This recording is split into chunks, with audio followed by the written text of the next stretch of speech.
Assalamualaikum dear students, welcome to the Azim group of publications. I'm Nimra Adil, your chemistry teacher, and today we are going to discuss discovery of the proton from the chemistry book by Azim Academy. Discovery of cathode rays यानी discovery of electron के बाद जो second fundamental particle आता है उसको हम proton कहते हैं।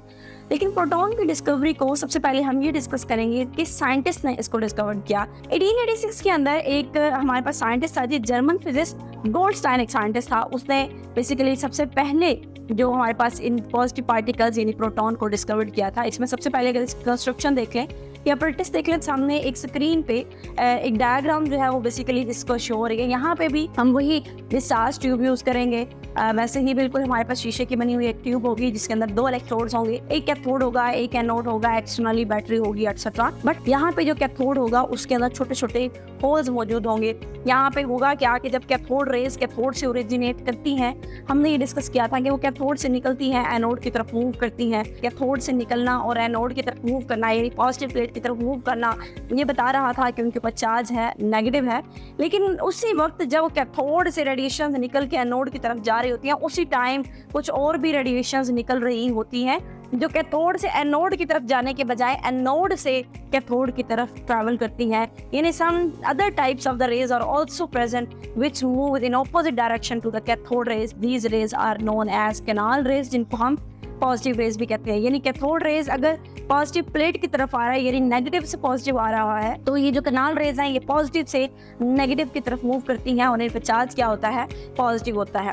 उसके बाद अगर हम इनके ओरिजिन की बात करते हैं तो सबसे पहले आप बीम ऑफ इलेक्ट्रॉन लें यानी कैथोड रेज लें, उनको एक मेटल के ऊपर फॉल करवाएं। जैसे उस मेटल के ऊपर फॉल करवाएंगे तो उसमें से एक इलेक्ट्रॉन को वो नॉकआउट करवा देंगे और उसको पॉजिटिव पार्टिकल्स के अंदर कन्वर्ट कर देंगे। जैसे कि हमारे पास एक इक्वेशन भी लिखी हुई है, एक इलेक्ट्रॉन है प्लस मेटल है, वो इलेक्ट्रॉन मेटल के ऊपर फॉल कर रहा है, मेटल जो है वो प्लस चार्ज में कन्वर्ट हो रही है और प्लस हमारे पास 2 इलेक्ट्रॉन्स हैं वो रिलीज हो रहे हैं। तो ये जो मेटल प्लस चार्ज की फॉर्म में आया है, इसके ऊपर प्लस चार्ज है, प्लस चार्ज की वजह से it will move towards the negative plate. अब हमारे पास ये बेसिकली डिस्कवरी है इस टाइम, यानी जब नेगेटिव पार्टिकल्स बन रहे हैं उसी टाइम पॉजिटिव पार्टिकल्स भी यानी इलेक्ट्रॉन जब डिस्कवर हो रहे हैं उसी टाइम प्रोटॉन्स भी डिस्कवर हो रहे हैं, लेकिन they always travel in the opposite direction.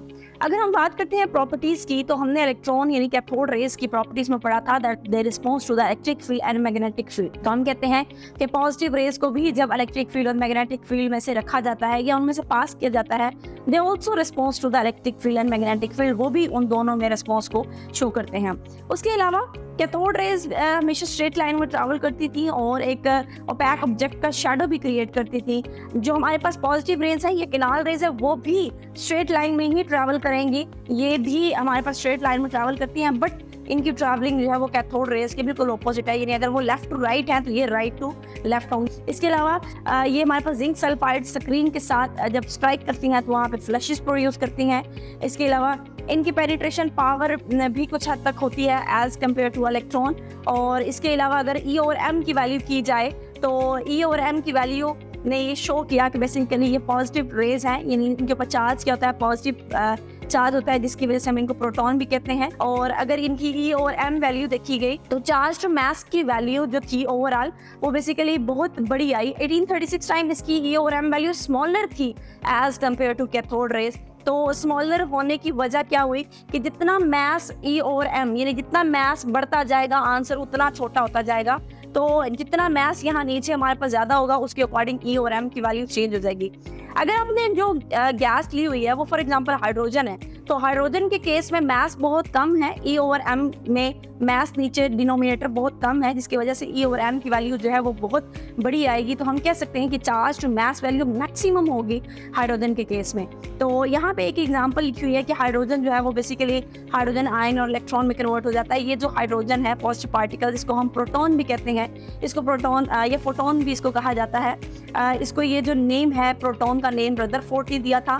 उसके बाद अगर हम इसके कंक्लूजन पे आए, when different gases are used for the gas discharge tube, मैंने इस डिस्चार्ज ट्यूब के अंदर शीशे की ट्यूब के अंदर कोई गैस फिल किया। The mass of the positive rays is was found to be the integral multiple of the mass of the proton, तो जो हमारे पास ई और एम वैल्यू होगी वो भी चेंज हो जाएगी डिपेंडिंग कि आपने उस डिस्चार्ज ट्यूब है उसके अंदर आपने गैस कौन सी फिल किया। अगर वो ऐसी गैस है जिसका मास बहुत ज़्यादा है तो ई और एम की वैल्यू जो है वो छोटी होगी, लेकिन अगर एक ऐसी गैस का मास बहुत कम है तो ई और एम की वैल्यू उसके अकॉर्डिंग भी फिर क्या होती जाएगी, चेंज। तो जितना मास ज़्यादा होगा उतना आंसर हमारा स्मॉल होगा चार्ज टू मास वैल्यू का। उसके बाद जब मास ऑफ प्रोटॉन का कैलकुलेट किया गया तो मास जो था वो 1836 टाइम ज़्यादा था, इसका मास इलेक्ट्रॉन से ज़्यादा था, इस वजह से इसकी charge to mass value electron के निस्बतन 1836 टाइम क्या हो गई, कम हो गई।